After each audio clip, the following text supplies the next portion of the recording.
ہم 4 بہنیں تھیں۔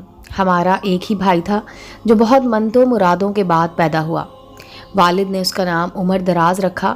اب تو یوں لگتا کہ وہ صرف عمر دراز ہی کے لیے جیتے ہیں۔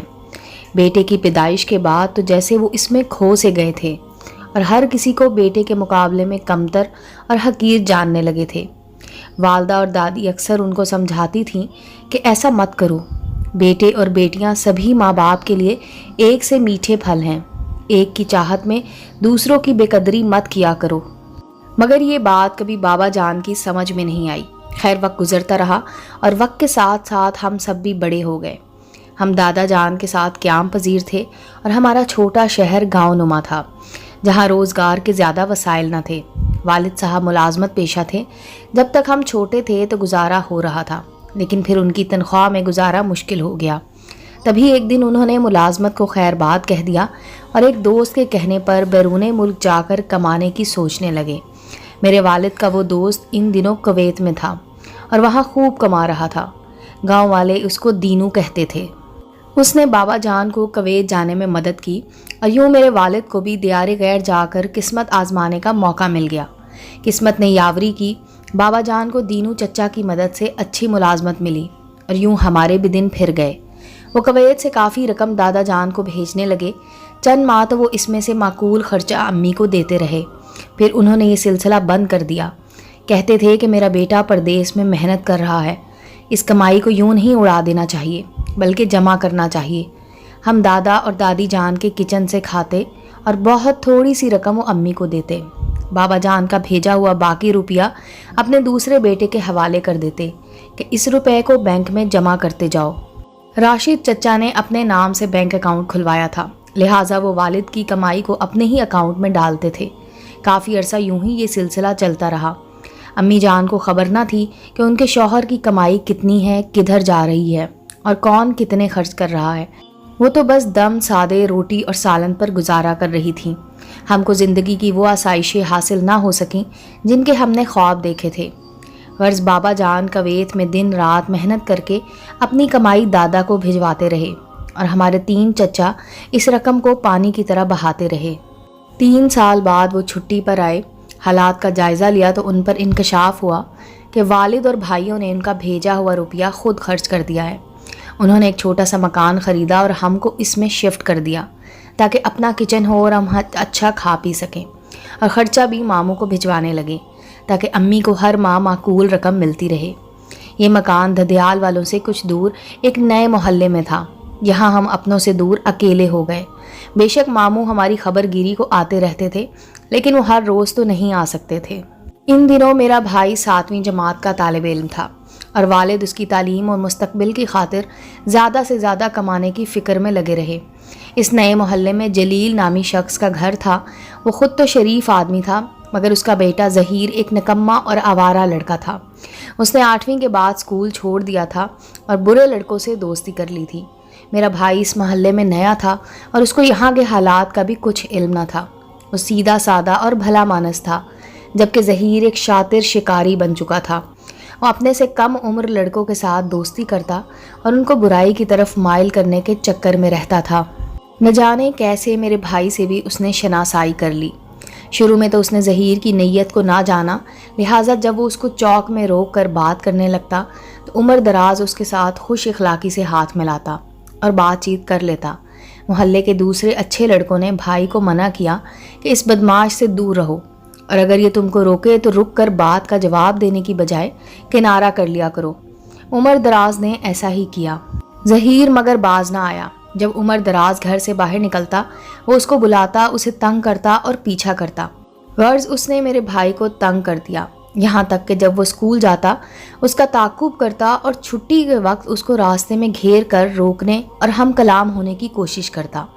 اس کے اس والہانہ انداز سے عمر دراز بے حد پریشان رہنے لگا۔ وہ اب اسکول جانے سے ڈرتا تھا اور گھر سے باہر نکلنے سے بھی انکاری ہوا تو والدہ پریشان ہو گئیں اور ایک روز وہ ظہیر کے گھر گئیں۔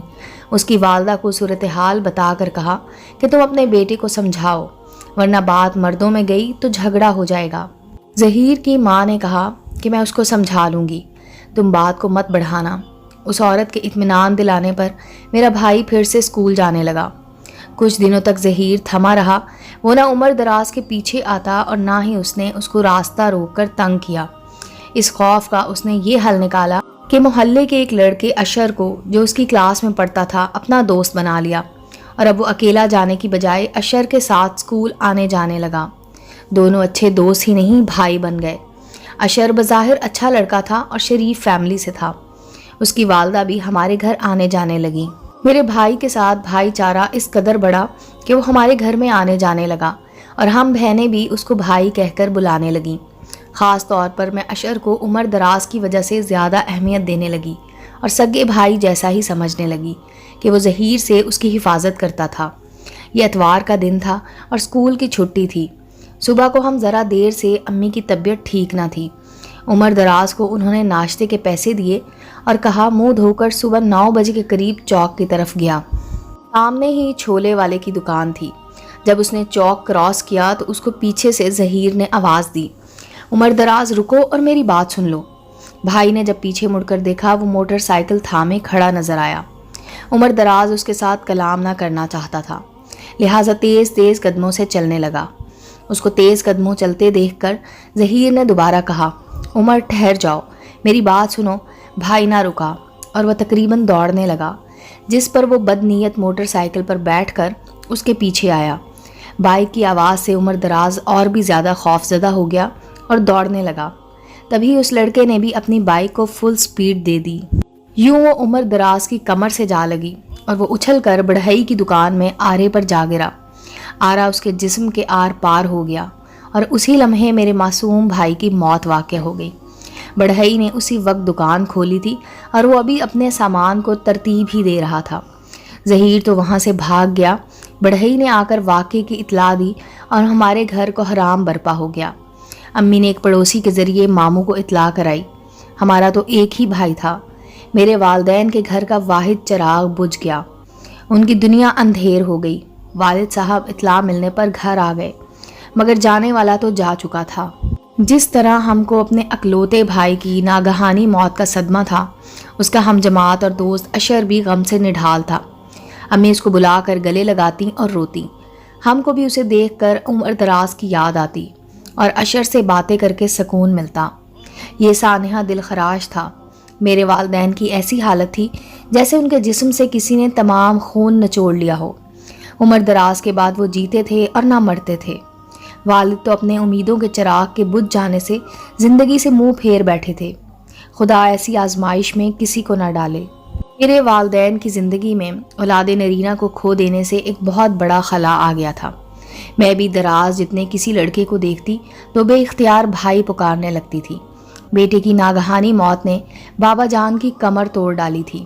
وہ اتنے دل گیر ہوئے کہ دوبارہ کویت نہ گئے۔ ان میں کام کرنے کی ہمت نہ رہی۔ کچھ ہی عرصے بعد ہم مالی مشکلات کا شکار ہو گئے۔ مکان فروخت کر کے کرائے کا مکان لیا۔ والد نے ذاتی کام شروع کیا، مگر کامیابی نہ ملی۔ ٹوٹے ہوئے دل کے ساتھ جو کام شروع کرتے وہ ٹھپ ہو جاتا۔ اولاد میں صرف لڑکیاں تھیں، ان کے بارے میں بھی سوچنا تھا۔ باجی نے چاہا کہ ملازمت کر لیں۔ ماموں کو علم ہوا، وہ آڑے آ گئے اور میری بہن کا رشتہ اپنے بیٹے کے لیے لے لیا۔ چچا نے بھی ان کی دیکھا دیکھی میرا رشتہ مانگ لیا، جبکہ ان کے بیٹے سلیمان کو میں ناپسند کرتی تھی اور اپنے ماموں کے دوسرے بیٹے سے شادی کی متمنی تھی، مگر دادا جان نے دباؤ ڈال کر میرا رشتہ سلیمان سے کرا دیا۔ یوں والد صاحب کے کندھوں سے 2 بیٹیوں کا بوجھ ہلکا ہو گیا۔ ایک روز میں والدہ کے ساتھ کسی رشتہ دار کے گھر شادی کی تقریب میں گئی تو ان کے بیٹے اسلم کو دیکھ کر کھوس ہی گئی، کیونکہ وہ میرے بھائی عمر دراز سے بہت زیادہ ملتا تھا۔ مجھے لگا جیسے میرا مرحوم بھائی سامنے ہو۔ اختیار جی چاہا کہ اس سے بات کروں، سو میں نے پہل کر دی اور اسے سلام کیا۔ اس نے بھی خوش دلی سے جواب دیا تو میں نے اس کو اپنا بھائی بنا لیا۔ چونکہ ان کا گھر دور تھا، میں اس سے نہ مل سکتی تھی، لہٰذا خط لکھنے لگی۔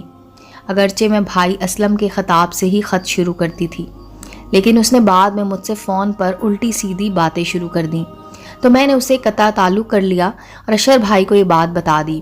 اس نے اسلم کو خوب برا بھلا کہا اور تنبیہ کی کہ وہ آئندہ مجھے فون نہ کرے۔ یوں اسلم سے مجھے نجات مل گئی۔ اس واقعے کے بعد میرے منہ بولے بھائی اشر کے دل میں میرے لیے محبت کے جذبات پیدا ہوئے۔ میں نہیں جانتی تھی، لیکن جب میری منگنی سلیمان سے ہونے لگی وہ پریشان اور اداس ہو گیا اور ہمارے گھر آنا جانا چھوڑ دیا۔ اس نے اپنی والدہ سے کہا کہ آپ عمر کی والدہ سے سوہا کا رشتہ میرے لیے مانگیں، ورنہ میں عمر بھر کسی اور سے شادی نہ کروں گا۔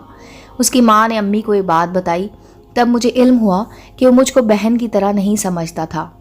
میں نے اس سے کلام ترک کر دیا اور اپنے جذبات جو ایک بہن کے اپنے بھائی کے لیے تھے ان کو مسل کر رکھ دیا۔ اب میں خاموش رہنے لگی، ان ہنگاموں سے دور نکلتی چلی گئی جو زندہ لوگوں کو اپنی طرف متوجہ رکھتے ہیں۔ اس قنوطیت کا یہ اثر ہوا کہ میں بیمار ہو گئی۔ مجھے تو بس یہی غم رہتا تھا کہ اس دنیا میں کوئی ایسا نہیں ہے جس کو میں بھائی کہہ کر پکار سکوں۔ وہ وقت بھی آ گیا جب میری شادی کی ڈھولک بجنے لگی اور میں رخصت ہو کر والد کے گھر سے چچا کے گھر آ گئی۔ شادی کے بعد اندازہ ہوا کہ خواہ سلیمان سے چڑھتی تھی، وہ ایسا بھی برا نہیں تھا۔ اس نے مجھے عزت دی، پیار دیا، تو میرے دل میں بھی اس کے لیے چاہت اور احترام پیدا ہو گیا۔ سلیمان اور سسرال والے میرا بہت خیال رکھتے تھے۔ اپنے گھر میں خوش اور مطمئن تھی کہ ایک روز اچانک ایک خط ملا جو میرے شوہر نے وصول کیا۔ اس خط میں میرے بارے میں کچھ غلط باتیں لکھی گئی تھی۔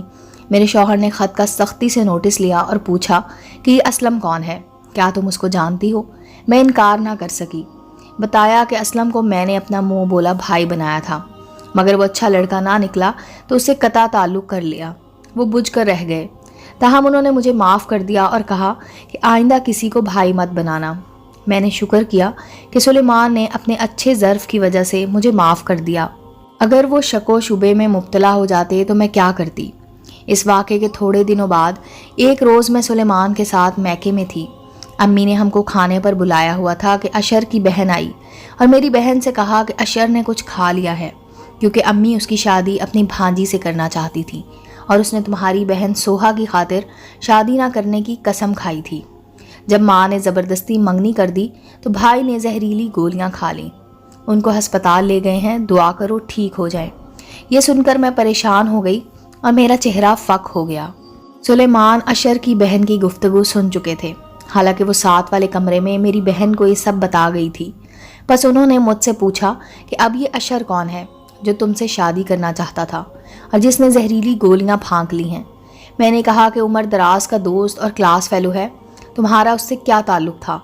میرا تو وہ بھائی بنا ہوا تھا۔ یہ کیسے ممکن ہے کہ اتنے لڑکے تمہارے منہ بولے بھائی ہیں اور اس نے زہر پھانک لیا ہے؟ ان کے گھر میں ایسا کیا جھگڑا ہوا ہے؟ ضرور دال میں کچھ کالا ہے۔ خدا کی قسم اس کو بھی میں نے بھائی بنایا تھا، لیکن مجھے خبر نہ تھی کہ اس کے دل میں میرے بارے میں کیا جذبات ہیں۔ بکواس مت کرو، کیا تم عقل کی اندھی ہو یا میں ہی بے وقوف ہوں؟ ایک لڑکی ایک بار ہی کسی کو اپنا بھائی بنا سکتی ہے، بار بار نہیں۔ تم مجھ کو احمق سمجھتی ہو کیا؟ سلیمان نے مجھ کو اس بری طرح جھڑکا کہ اپنا سا منہ لے کر رہ گئی۔ مجھ سے ایک لفظ بھی نہ بولا گیا اور رونے لگی۔ معاملہ خاصا گھمگیر ہو گیا۔ ایک طرف اشر کے ہسپتال پہنچ جانے کا ملال، دوسری جانب سلیمان کو سنبھالنا مشکل ہو گیا، جس کے دل میں شک گھر چکا تھا۔ وہ برہم تھے کہ آخر میں نے کس کس کو بھائی بنایا ہوا تھا جو اب میرے لیے مسائل پیدا کر رہے تھے۔ ان کے دل میں بال آ چکا تھا۔ میں نے لاکھ قسمیں کھائیں مگر ان کے شک و شبے کو نہ مٹا سکی۔ انہوں نے مجھے میکے چھوڑا اور خود اپنے گھر چلے گئے۔ تب کے گئے پھر نہ لوٹے کہ اپنی صفائی میں کچھ کہتی۔ مجھے طلاق بھی نہ دی اور اپنے گھر میں بھی نہ بسایا۔ یہ ہوتی ہے مرد کے دل میں شک کی کدورت، جو محبت کے چمکتے دمکتے آئینے کو گدلا کر دیتی ہے۔ امید ہے دوستو سٹوری اچھی لگی ہوگی۔ چینل کو لائک اور سبسکرائب کریں اور بیل آئیکن کا بٹن دبانا مت بھولیں تاکہ ہر نئے آنے والی سٹوری کا نوٹیفیکیشن آپ کو مل سکے۔ ملتے ہیں اگلی سٹوری کے ساتھ۔